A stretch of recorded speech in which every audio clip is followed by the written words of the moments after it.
দীর্ঘ ১৫ মাস পর ইসরায়েলি বোমাবর্ষণবিহীন আতঙ্কমুক্ত একটি রাত পার করল ফিলিস্তিনিরা।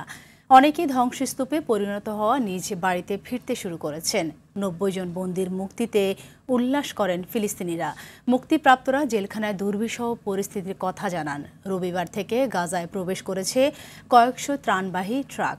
ফারুক হোসেনের রিপোর্ট। অবরুদ্ধ গাজা উপত্যকায় ১৫ মাসের ইসরায়েলি বোমাবর্ষণের ইতি ঘটার পর বাড়ি ফিরতে শুরু করেছেন ফিলিস্তিনিরা। পশ্চিমা অস্ত্র ও ইসরায়েলি হামলায় ৪৭,০০০ ফিলিস্তিনির মৃত্যুর পর আতঙ্কমুক্ত একটি রাত কাটালেন তারা।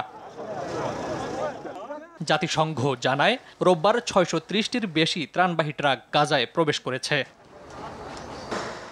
ফিলিস্তিনের সুপরিচিত রাজনৈতিক নেতা খালিদা জারার সহ ৯০ জনের মুক্তিতে উল্লাস করেছে ফিলিস্তিনিরা। তবে প্রিয় জনকে হারিয়ে আর বাড়িঘর ধ্বংস হয়ে যাওয়ায় মুক্তিপ্রাপ্ত ফিলিস্তিনিদের আনন্দ অনেকটাই ম্লান হয়ে গেছে।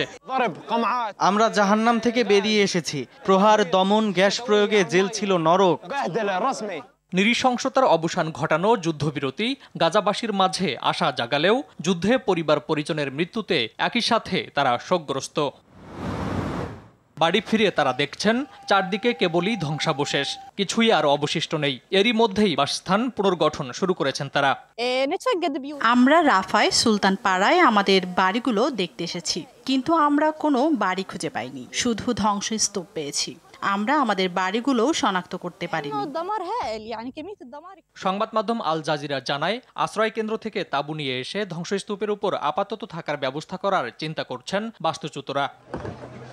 বিশ্লেষকরা বলছেন ১৯৪৮ সাল থেকে ফিলিস্তিনিরা যে পরিকল্পিত ইসরায়েলি গণহত্যার শিকার হচ্ছেন, কূটনৈতিক ও সামরিক সহায়তা বন্ধের মাধ্যমেই তার প্রকৃত অবসান ঘটানো সম্ভব। ফারুক হোসেন, RTV।